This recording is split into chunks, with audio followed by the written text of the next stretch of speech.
Olá, tudo bem? Deus abençoe a sua vida. Você está no canal Professor William Costa. Hoje eu estarei aqui fazendo esse podcast com o amado pastor Alberto Santos e depois da vinheta você vai poder ouvir aí coisas interessantes a respeito do Evangelho e a respeito do que é pastorear. Roda a vinheta.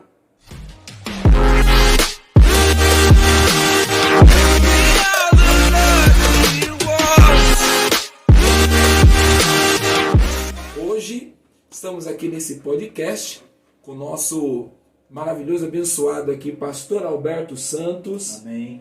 Que vai estar aí falando um pouquinho para nós a respeito do Evangelho, a respeito do que é pastorear, principalmente durante esses dias difíceis. Eu sou o pastor William Costa, você está no canal do professor William Costa, com mais essa gravação abençoada, com mais esse vídeo para abençoar a sua vida. Principalmente você que é líder, principalmente você que é obreiro do reino de Deus, tá certo? Que Deus abençoe. Vamos lá então.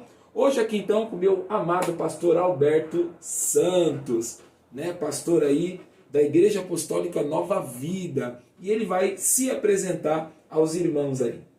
Amém. Graça e paz para todos.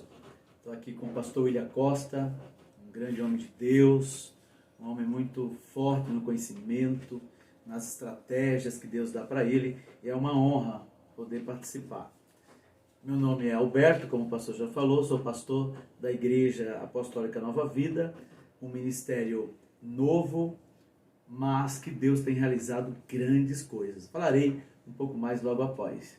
Tá certo, é isso aí. Pastor Alberto, então para nós já começarmos aqui esse podcast aqui, eu gostaria de perguntar, gostaria que o senhor falasse um pouquinho sobre o Alberto. Um pouquinho da sua vida ministerial, quanto tempo o senhor está nessa jornada, para o pessoal aí de casa conhecer a vida do senhor, conhecer um pouquinho. Amém. Bom, eu como muitos, nasci num lar católico, praticante, meu pai, minha mãe me ensinou, mas com a idade de 11 anos eu comecei a ter um pouco mais de curiosidade na Bíblia e comecei a fazer algumas perguntas dentro mesmo da religião católica, as quais eu não obtive resposta. Sendo assim, então, o pessoal de lá dizia que eu parecia ser crente. E eu fiquei com isso na minha mente. Sou católico, mas parece ser crente. Eu não conseguia entender isso. Procurei algumas freiras que eram minhas mestres na época, mas a resposta delas foi: você parece ser crente. E eu então falei: se eu pareço ser crente, vou procurar saber, conhecer um pouco mais do que é ser crente na época. Isso faz 38 anos atrás. Eu tinha apenas 12 anos, quando eu já dava aula de catecismo e etc. E quando na minha busca em saber o que era ser crente, como que era a conduta de um crente, o que um crente fazia, como era a liturgia deles, eu comecei a conhecer algumas igrejas e entreguei minha vida a Jesus nesse período, o qual adquiri com toda essa caminhada muita bagagem, muita experiência.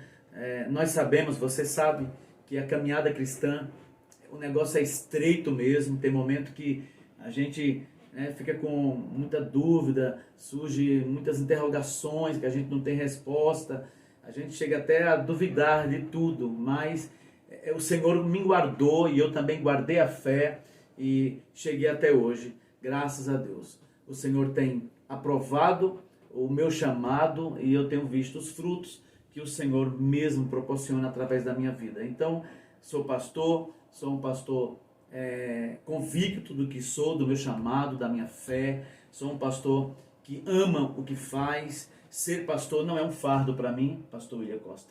Ser pastor é uma honra, você poder exercer uma função que o próprio Deus te escolheu. Para mim é muito prazeroso. Então, o meu prazer é pastorear, é ver o resultado nas ovelhas, é ver as ovelhas caminharem, crescerem na fé, começar a andar com as suas próprias pernas e desenvolver o seu ministério, o seu chamado.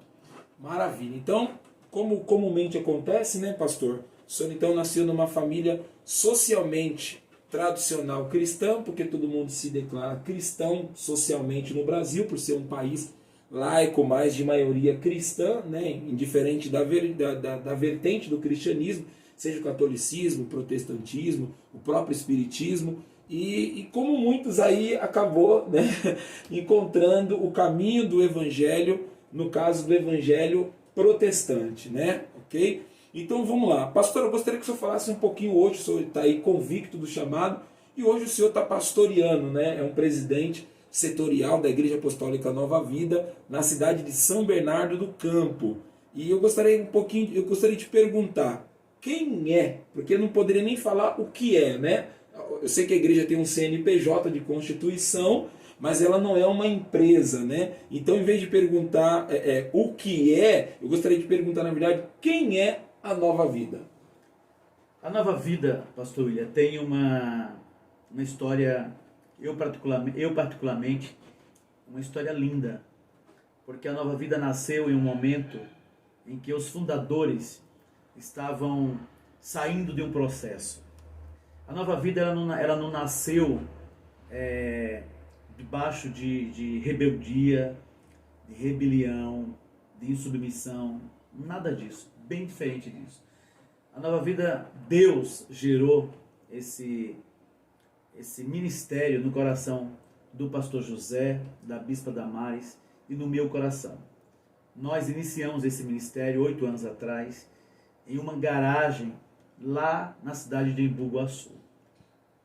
Os irmãos que estavam no início nunca vão esquecer. Era uma garagem muito simples, que tinha muita pingueira e passava um trem na frente. Então, todo momento de culto, nós tínhamos que parar para ouvir a buzina do trem, né? E a gente aplaudia Jesus. E quando chovia, acendia nós colocávamos o guarda-chuva, né? Acendíamos o guarda-chuva, abria o guarda-chuva. Abria o guarda-chuva. E a nossa história foi assim: começamos ali com poucas pessoas, menos de 10 pessoas, e poucos meses, né? Em questão de 2 meses, 3 meses, nós já estávamos ali com mais de 100 pessoas dentro de uma garagem que tinha que colocar na rua. Os irmãos ficavam quase na metade da rua. 90 dias isso? 90 dias. Nós mesmos ficamos muito surpresos com tudo isso. Porque não foi nós que chamávamos as pessoas. O próprio Deus apresentava as pessoas para nós. Um irmão chegava e dizia: eu tenho 2, 3 que estão desviados. Olha, eu tenho uma família que está parada na fé. Eu tenho uma família que desistiu de igreja. Eu tenho uma família...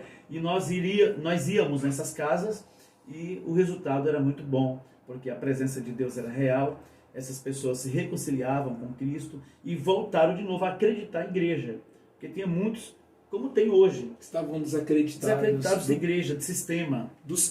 Exatamente. Sistema igreja, sistema autoridade espiritual. Eu sei que tem muita gente que vai ver esse vídeo, talvez vai se identificar, seja alguém que está desacreditado pela frustração que teve com o pastor, com o líder, com alguém responsável. Porque eu acredito, pastor William, que não existe, e sei que os irmãos sabem, não tem ninguém perfeito.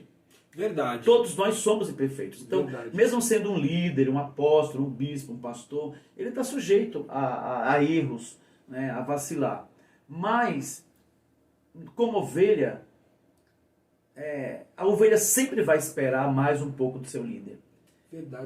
A ovelha, né? É natural. A ovelha vai aceitar um erro de outra ovelha. Mas um erro de um líder, para ele é mais difícil, porque é um referencial.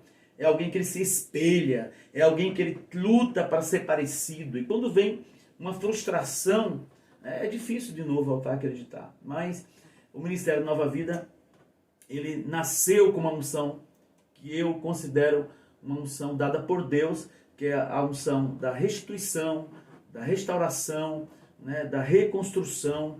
Nós percebemos muitos irmãos que chegam no nosso ministério com seu ministério realmente caído, seu ministério destruído, desacreditado, e o Senhor, através desse ministério, Deus levanta, Deus ergue, né, e o Senhor devolve de forma abundante aquilo que eles mesmos perderam. E o Ministério Nova Vida, ele é restaurador, eu vejo isso. A gente testifica isso no dia a dia, os irmãos contam os testemunhos diariamente: depois que eu cheguei, o Senhor fez isso na minha vida. E é o próprio Deus. Aqui nesse ministério, né, não é o homem que dita, nós obedecemos o comando que vem do céu. O que Deus fala, está falado, e a gente coloca em prática, gostem ou não gostem. Então, o Senhor tem aprovado isso, e a gente vai continuar ouvindo o comando do céu sempre, mesmo que confronta com aquilo que nós pensamos, com a nossa visão, mas a voz de Deus sempre vai prevalecer nesse ministério. É isso aí. Então já deu para entender então quem é a nova vida. A nova vida é um corpo, né? É uma célula do reino espiritual preocupada em dar saúde aos membros do corpo. Exatamente, pastor. Eu acredito que eu consegui compreender bem.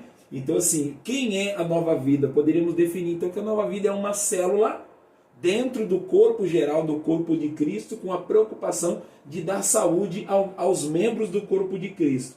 Então, pelo que eu vejo, pelo que nós percebemos, pastor Alberto, então aqui não se preza a identidade do ministério, mas a identidade do reino. Perfeito. Então, qualquer pessoa que vier, seja da denominação, seja do cunho espiritual que for, vai sempre encontrar amor, respeito e etc. Eu sou meio suspeito para falar, mas é para você entender mais ou menos quem é a nova vida, né? Não o que é, mas quem é. É uma célula viva do reino de Deus, preocupada em manter a saúde do corpo. Perfeito. Do corpo de Cristo, né? Do corpo do corpo espiritual. Mas vamos aqui continuar então. Agora uma pergunta, muitos líderes que estão assistindo aí devem estar passando por isso, como o senhor está passando. Nossos pastores, fundadores lá da Nova Vida estão passando em Boguaçu, que em breve teremos um podcast com a nossa pastora, nossa bispa Damares Sá, falando um pouquinho sobre saúde emocional. Você não pode perder esse podcast. Em breve vai ter aí já um novo podcast com a nossa bispa Damares. Será maravilhoso. Agora eu gostaria de perguntar, pastor Alberto, como tem sido pastorear neste período de pandemia, um período de tantas incertezas, como tem sido pastorear? Pastor William, eu acredito que assim como eu, muitos pastores e líderes precisaram desconstruir alguns valores e construir outros. Foi o meu caso. Eu sempre pastoreei presencialmente, né, falando, tocando. E quando foi necessário começar a pastorear pelos meios virtuais, eu tive que me reconstruir. Não foi fácil. Eu passei uns primeiros meses, em março do ano passado, foi quando foi decretado que não haveria cultos, que teríamos que ficar em casa, lockdown. Então eu tive que buscar em mim e em Deus, orando ao Senhor, estratégia de como alcançar os irmãos, como alcançar a igreja que estava agora impossibilitada de chegar no templo, de estarmos em comunhão, de estarmos ali orando pelo outro, e agora tudo isso teria que ser virtual. Eu me considero um pastor que estava um pouco desatualizado dessa questão de usar as lives, usar o Facebook, Instagram, esses meios assim. E eu precisei construir isso dentro de mim, né? Me adaptar. Eu lembro que a primeira live parecia que eu estava em outro planeta, desconexo da realidade. Eu estava falando para uma igreja que não estava ali. Eu não estava acostumado a isso. Aí, só interrompendo, pastor, acabou se tornando... aí eu acredito que o senhor viu a realidade da chamada igreja invisível. Que a gente usa tanto essa expressão, né? Nós usamos tanto essa expressão. A igreja é invisível. A igreja de Deus é invisível, porque ela está em todo lugar, em todo tempo, e agora o senhor se viu pregando para a igreja invisível. E não é fácil, né? Talvez para você, né, que é um pastor itinerante, que está acostumado, talvez seja muito mais fácil, mas para um pastor local, né, ele teve que se adaptar. Eu tenho certeza que muitos, assim como eu, tiveram que se readaptar a essa necessidade. Mas, pastor, graças a Deus, nós conseguimos fazer as lives.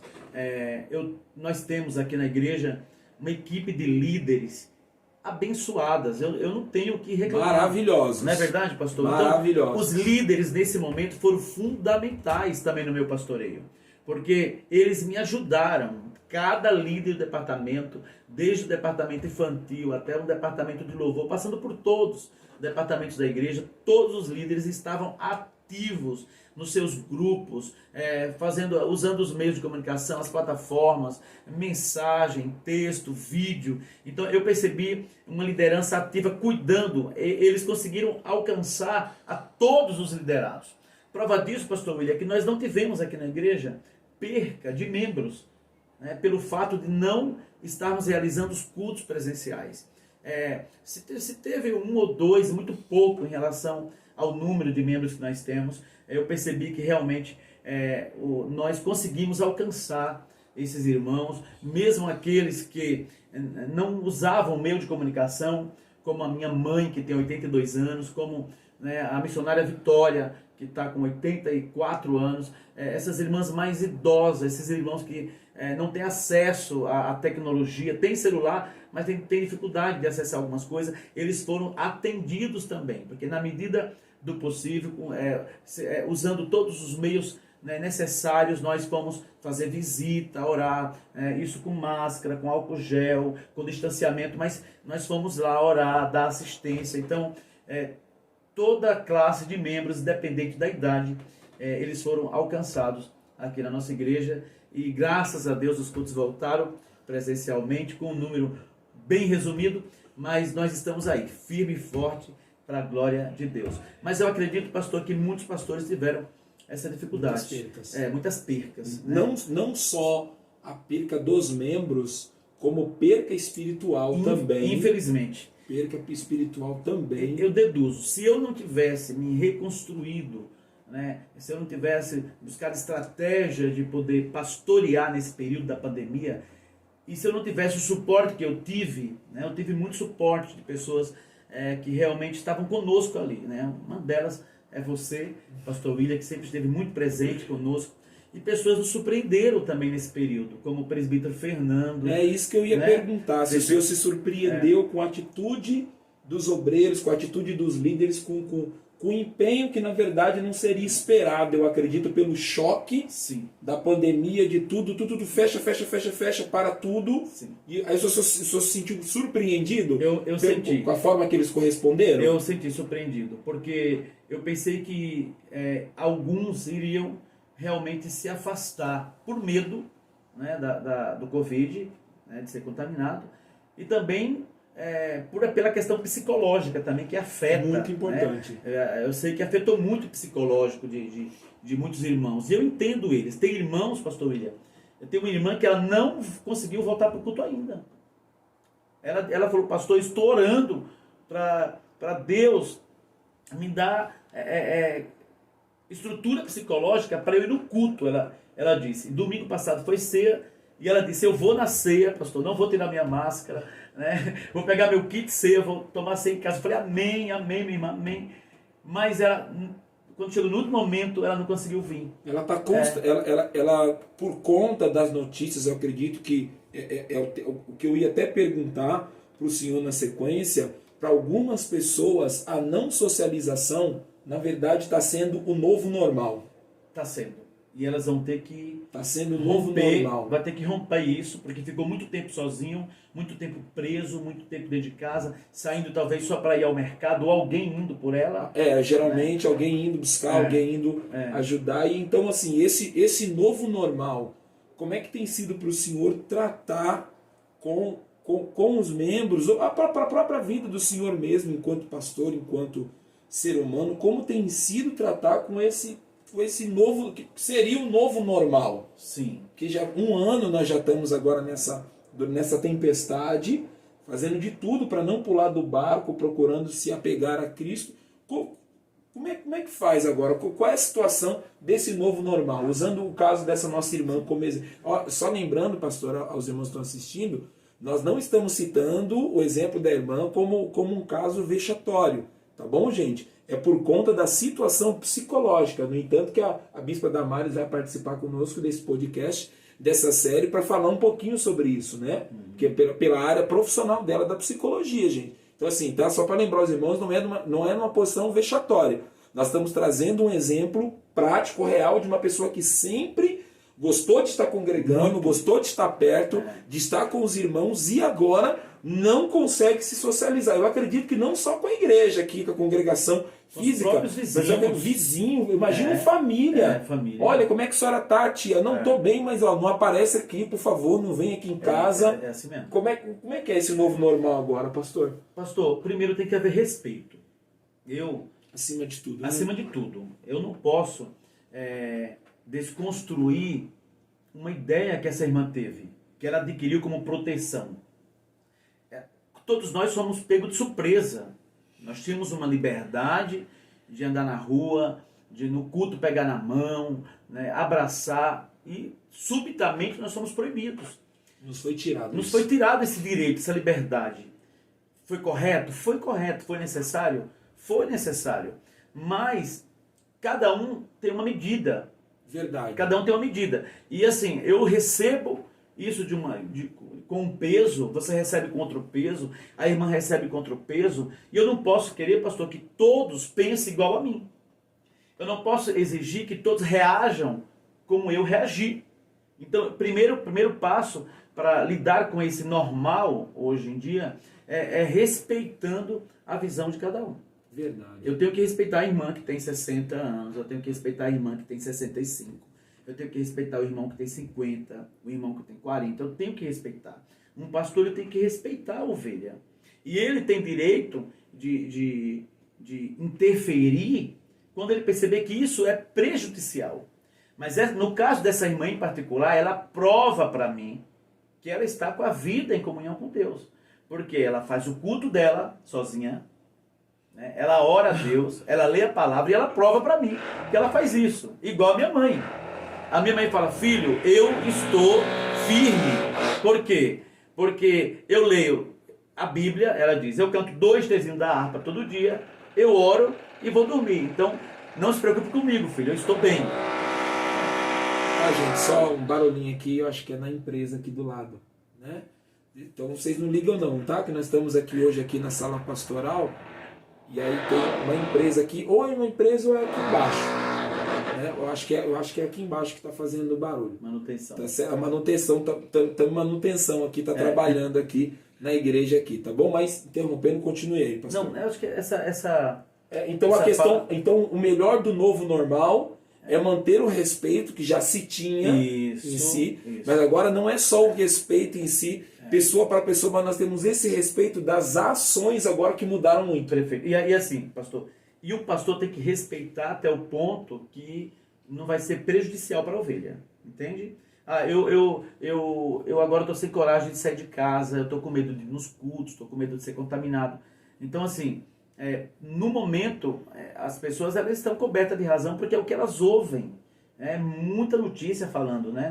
Não sai de casa, não sai de casa, não sai de casa. Então, de tanto ouvir isso, as pessoas absorvem isso e acham que realmente é a solução para o momento. E como pastor, nós não podemos quebrar essas regras, porque isso se diz todo dia através dos meios sociais, que o distanciamento ainda é a melhor opção, para não se contaminar. E eu não posso, pastor, ir de encontro a isso. Eu tenho que procurar alcançar essas ovelhas. Eu que tenho que me desdobrar. Adaptar o pastoreado. Eu tenho que me desdobrar, adaptar, fazer coisas que eu nunca fiz, né?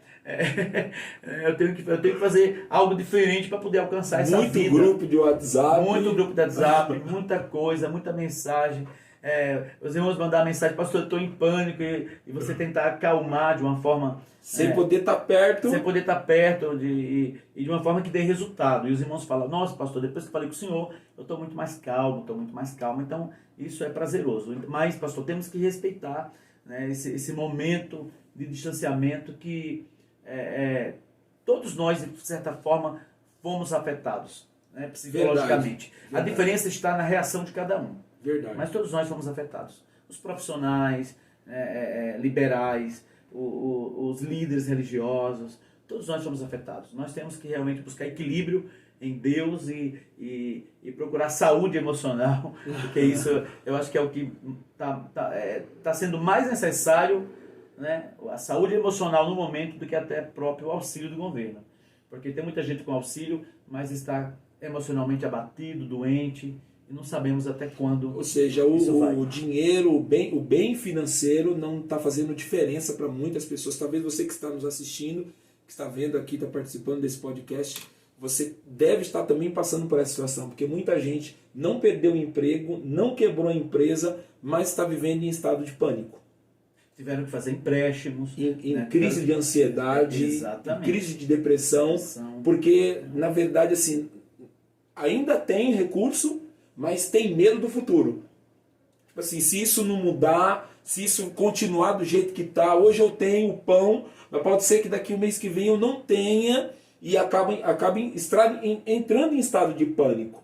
Pastor William, interessante o que você está falando, eu quero até contar aqui uma rápida experiência, porque eu conversei com uma pastora esses dias e o problema dela não era um problema financeiro, mas a situação que estamos vivendo, esse proibido, esse afastamento, trouxe para essa pastora um problema emocional muito grande. E por ela ser pastora, ela achou que não poderia procurar uma psicóloga, uma terapeuta, porque não, isso não é de Deus, ficou espiritualizando. E eu insisti para que ela pudesse ser atendida por uma psicóloga, de preferência uma psicóloga cristã, porque sei que esses profissionais podem, nesse momento, ajudar muito também a algumas pessoas, como ajudam, de fato. E interessante é falar que eu sou pastor, sou infalível, né, tá tudo bem, nem sempre está tudo bem. Verdade. Nós precisamos buscar pessoas que sabem mais que a gente, que podem nos ajudar. Então, esses dias eu fiz um gabinete aqui, na sala pastoral, e o casal falou: pastor, eu quero muito procurar uma psicóloga, mas eu tenho receio de estar desagradando a Deus. E eu falei: não, de jeito nenhum. Eu te aconselho você já marcar uma consulta. Ela achou que poderia estar desagradando a Deus. Ou seja, a busca de uma profissional da psicologia, um psicólogo, uma psicóloga, estaria afetando a vida espiritual dela, a comunhão com Deus. Rapaz. Ela está afetada emocionalmente, né? Ela está passando por algumas crises psíquicas, né? Que hoje em dia, graças a Deus, tem suporte para isso. Graças a Deus. Graças a Deus. E ela estava realmente com receio. E eu falei: não, estava ela, o esposo, eu falei assim: não, vai lá, marca a consulta, você precisa, né? Eu como pastor, eu vou até aqui, mas daqui para lá tem que ser um profissional da área psicológica. Então, foi muito bom, porque ela falou: agora eu estou aliviada, agora eu vou marcar uma consulta. E é necessário, você que está nos ouvindo, às vezes você fala: será que eu preciso mesmo de um psicólogo, né, um terapeuta? E eu te aconselho, como pastor, a você procurar. Tem muitos psicólogos cristãos. Eu tenho uma grande amiga que é uma psicóloga, pastora, uma mulher que eu confio demais, né? Nós temos bons profissionais nessa área e eu aconselho você a procurar. Não se intimide, não. Não fique aí. Você percebeu os sinais que você está com algum problema emocional e você não fique aí espiritualizando tudo. Busque ajuda, por favor. Não entre em depressão. Procure ajuda de profissional nessa área, que eu tenho certeza que vai fazer muito bem para você. Um outro conselho que eu dou, pastor William, para os nossos amigos que estarão assistindo se você tiver um bom amigo, sabe aquele amigo confiável mesmo? Aquele que você pode pensar em voz alta? Se você tiver um amigo desse, que eu tenho, se você tiver um amigo desse, você também não precisa de psicólogo. Você chegar para esse amigo, se ele for sensato, né, se ele não for aquele que fica alisando você, se for aquele que discorda, que tenta abrir teus olhos, que tenta dizer: não é assim, é por aqui é melhor. Se você tiver um amigo assim, você não precisa de psicólogo, não. Né? Você procure sempre ser sincero e ouvir a sinceridade dessa pessoa. Isso também é muito importante, pastor, porque hoje as pessoas acham que elas estão tão decepcionadas, né?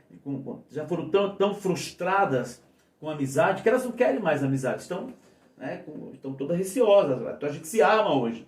Mas eu quero dizer para você que ainda existe amigo. Ainda existe pessoas amigas. Acredite. Se tiver alguém insistindo ainda em você, é que essa pessoa gosta de você. Então, valorize isso e seja feliz. E só lembrando rapidinho, né? Estamos chegando no final já aqui. Mas lembrando, cuidado para não ficar mudando versículos bíblicos por conta dessa situação. Porque muita gente usa o texto de Jeremias para dizer: maldito o homem que confia no homem. Na Perfeito, verdade, pastor. o texto sem contexto vira Perfeito, pretexto. O texto perfeito. diz assim, ó, maldito o homem que confia na sua humanidade e faz da sua carne o seu braço forte. Não tem nada a ver uma coisa com a outra. Eu confiar no pastor Alberto confiar em mim, não tem nada a ver com o texto de Jeremias, tá bom? Só deixando aqui um adendo, um recado. Maldito o homem que confia na sua humanidade e faz da sua carne o seu braço forte. Muito bom. Então, muito cuidado com isso. Eu tenho aqui no canal, já pedindo para você, não esquece não, tá? Se inscreve aí, tá ok? Ativa o sininho para chegar a notificação de novos vídeos para você ir na sua casa. Então, assim, muita gente acaba usando texto sem contexto que vira pretexto, e pretexto nada mais é do que um barco, como nas mitologias gregas, é igual o barco, né, que encaminha um homem para o Hades. O camarada morre, nas histórias gregas dos deuses, o camarada morre e ele não pode ir até Hades, que tanto é o deus grego da morte quanto o lugar em que ele habita, né, que é o chamado ali inferno, a região dos mortos. Ele não pode ir a pés, ele vai de barco. Tem um barco, a morte vem buscar ele e ele vai e entra num barco que é conduzido até a presença de Hades para o julgamento, para saber se ele vai ser condenado ou não. Então, fazendo uma referência aqui, numa questão social e histórica, então assim, gente, muito cuidado, porque texto sem pretexto é contexto, e texto sem contexto é pretexto, e pretexto é praticamente um barco para levar o homem, a mulher, à morte espiritual. Vamos tomar muito cuidado com isso. Mas eu gostaria de fazer aqui, pastor, mais uma pergunta, Sim. né, caminhando aqui para o nosso final. Qual é a visão que o senhor tem para o futuro do cristianismo?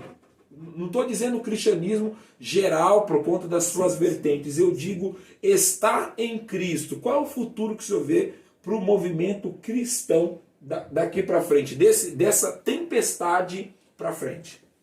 Preocupante. Na verdade, eu como pastor me preocupo com o futuro da nossa igreja. Eu falo igreja universal. Eu me preocupo com esse futuro, porque eu penso, como será os nossos cultos daqui a 10 anos? Como será a liturgia usada daqui a 15 anos? Qual será a postura de um cristão em meio a um mundo que os valores estão totalmente invertidos? Onde o certo é errado, o errado é tomado por certo. Então eu me preocupo porque percebemos que muitos cristãos, líderes religiosos, eles estão se adaptando facilmente às vantagens oferecidas pelo sistema mundo, por esse sistema. E isso é um risco muito grande de corrupção, pastor. Acho que o problema do evangelho hoje, no Brasil e talvez no mundo, é a questão da corrupção.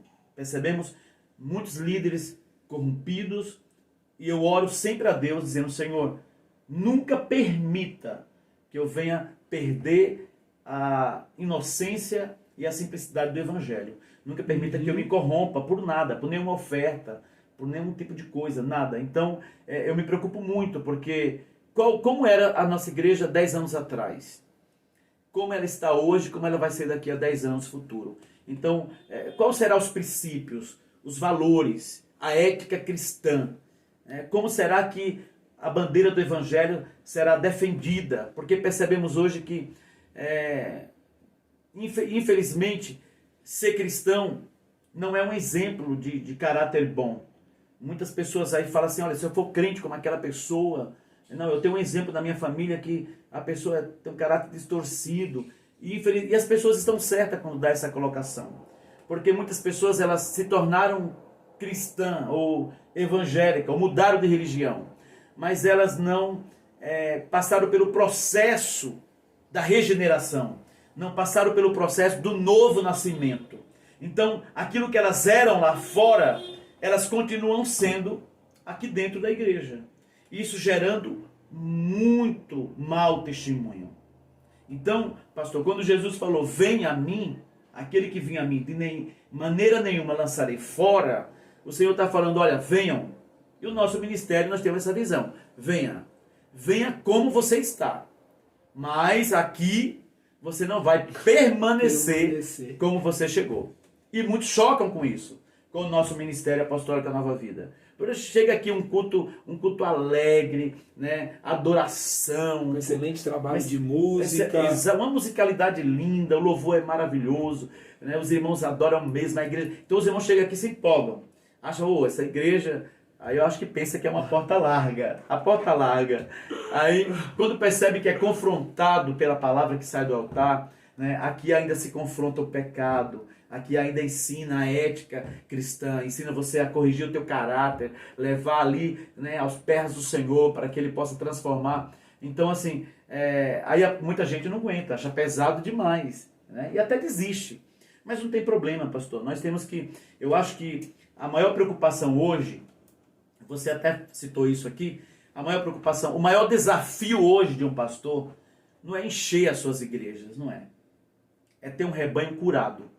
É manter as ovelhas saudáveis. Exatamente. Quando Paulo diz lá em 1 Coríntios capítulo 11 que por causa disso há entre vós muitos doentes, muitos fracos e muitos que dormem, e ele está se referindo à igreja, ele se refere àquele que participa da ceia sem discernir o corpo. Então a gente percebe hoje muita gente dentro da igreja sem discernir o que é o evangelho, sem discernir o que é salvação. Por isso que é tanta oscilação. A pessoa está bem, amanhã não está bem. Hoje é crente, amanhã desvia, depois volta para a igreja, depois sai. Porque falta exatamente discernir o que é o evangelho. Falta discernir, né, o sacrifício de Jesus na cruz. Falta discernir a palavra de Deus. Tem muito crente que anda com ela, tem várias em casa, mas não sabe discernir a palavra. Tem muitas pessoas que se aproximam das outras sem discernir quem é quem. Eu tenho que discernir quem é você, pastor.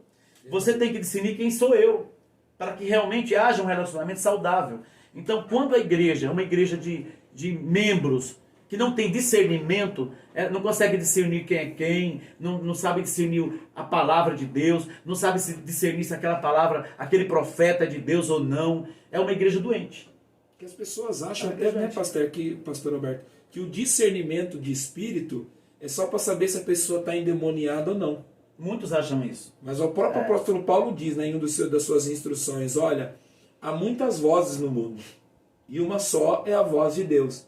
E ele está dizendo o quê? Então, quando você está discernindo espíritos, não está falando só de saber se são demônios e etc. e tal, seja a nomenclatura que você quiser usar.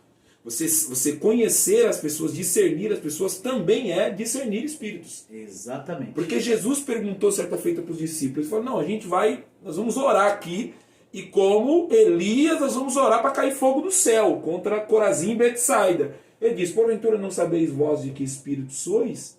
E ali não é o Espírito Santo. De que espírito sois, está falando da pessoa ali, do comportamento. Tipo assim, eu vim, trouxe vocês, aí eu estou querendo pregar, vocês vão orar para matar todo mundo. Eu vim para pregar, vocês não querem deixar eu pregar, quer orar para matar todo mundo. Aí Jesus disse, não faz muito sentido não saber de que espírito sois. Então assim, vocês têm que ter o mesmo espírito do Messias. Verdade. E o Messias, mesmo que foi dado a ele o poder como regente, como princípio da criação, como príncipe de Deus, para poder... olha, se disser para a figueira, morra, não dê fruto, e ela não... Ele disse, o espírito do Messias não é esse. O espírito do Messias não é esse. E o de vocês também não pode ser. Isso é interessante, né? Lembrar. Então, não sabeis vós de que espírito sois. Então, irmão, por mais que às vezes dá vontade, não dá para orar, para matar ninguém. Então, assim, o discernimento de espírito também é isso, tá, gente? É você discernir qual é o tipo de espírito... Como é que eu vou dizer? Lembrei, qual é o estado de espírito que a pessoa está? Eu acho que é a melhor colocação. Então, ter discernimento é você saber também qual é o estado de espírito. Por isso que tem pessoa que não vale a pena você conversar num dia, deixa para falar no outro dia, né? Porque a palavra dita no momento certo é como maçãs douradas em salvas de prata. Então, não, eu vou lá, eu vou falar. Não, não vai. Principalmente nos dias que estamos vivendo. Nesse novo normal. Polarizado, E assim, tem gente que perdeu a paciência, acho que até a paciência está pedindo oração para se reencontrar com os homens. Porque o povo perdeu a paciência. Então, assim, muito polarizado. Então, assim, gente, vamos tomar cuidado, porque, assim, então, como disse aqui o pastor Alberto, a visão para o cristianismo, para o movimento cristão protestante, que é o movimento que nós fazemos parte, movimento cristão protestante para os próximos 10 anos, que nós vamos fazendo a medida de 10 em 10, né? Para os próximos 10 anos, nós não sabemos o que vai ser, como vai se desenvolver. Sabemos que não vai ser fácil, não.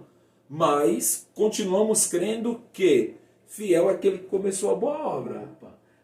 Precisamos crer mesmo, pastor. Precisamos crer que ele é fiel. Porque a gente se preocupa. Então, como pastor, me preocupo mesmo, né, com essa geração do tudo pode, né, nada é proibido, né, proibido é proibir. Então, proibir, né? proibir. Então, assim, eu me preocupo muito. Voltamos ao Woodstock, década de 60, o hippie. Qual será o culto que os seus filhos vão oferecer a Deus? Qual será o culto que os meus filhos vão oferecer a Deus? Então, isso nos preocupa um pouco. Porque eu falo dos nossos filhos, porque nós os ensinamos o caminho da verdade para eles. Então, é preocupante, pastor. É preocupante porque eu acho que muitos se perderam no caminho. E para encontrar o caminho de volta não é fácil, é difícil. Mas que o Senhor nos guarde. Que o Senhor guarde você, guarde a sua fé, que o Senhor guarde a tua simplicidade, a tua ingenuidade. Prefira isso, do que você se perder no caminho e não ter volta. É isso aí. E para terminar aqui, né, pela bondade de Deus, tá um papo muito gostoso, muito maravilhoso, mas nós temos aí o nosso tempo. Mas quem sabe o pastor Alberto volta aí num outro podcast aí, que eu acho que ele também gostou, viu, gente? Acho que ele também gostou de participar. Pastor, então deixa uma palavra aí para o nosso coração. Pastor, eu estava lendo aqui uns versículos e eu vou deixar esses versículos aqui para o nosso coração, porque eu também preciso dessa palavra para você também. Diz assim, ó, Jesus olhando para eles disse: aos homens isto é impossível, mas a Deus não. Porque a Deus tudo é possível. Marcos 10, 27. Porque para Deus tudo é possível. Eu quero ler também Salmos 84, 5, que diz: bem-aventurado o homem cuja força está em ti. O pastor William falou sobre força, sobre a sua força humana.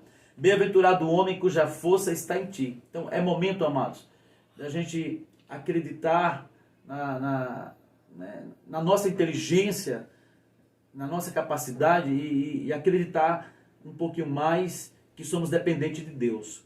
Quando eu reconheço que sou dependente de Deus e eu sei que a força que eu tenho vem dele, a probabilidade de queda é muito maior. Muita gente cai porque acredita na sua força. Verdade. Né? Aí se frustra e está lá caído. Eu prefiro sempre assumir que sou dependente e que a minha força vem de Deus. Então, Salmos 84 diz, verso 5: bem-aventurado o homem cuja força está em ti e cujo coração e caminhos estão aplanados. Esse é o segredo. Também Salmo 73, 26 diz: a minha carne e o meu coração desfalecem, mas Deus é a fortaleza do meu coração e a minha porção para sempre. Deus é a minha fortaleza e a minha porção. Se eu entender isso, eu vou enfrentar todos esses momentos de crise, confiante em Deus e sabendo o que Ele é para mim. Para finalizar aqui, Isaías 40, 31, que diz: mas os que esperam no Senhor renovarão as suas forças, subirão com asas, como águia, correrão e não se cansarão, caminharão e não se fatigarão. Então, eu fico aqui, finalizo aqui minhas palavras, prefiro deixar esses versículos bíblicos, porque o meu desejo é que você não se canse nessa caminhada e que você avance sempre, sabendo o que te espera lá na frente. Deus abençoe e um abraço. Obrigado, pastor William. É isso aí, meus queridos. Foi aí mais um vídeo, mais um podcast, participação do pastor Alberto Santos. E você que quiser conhecer mais da Igreja Apostólica Nova Vida, você pode ir no Facebook e procurar lá Igreja Apostólica Nova Vida SBC. Está passando aí no GC do vídeo, Igreja Apostólica Nova Vida SBC, aqui em São Bernardo do Campo.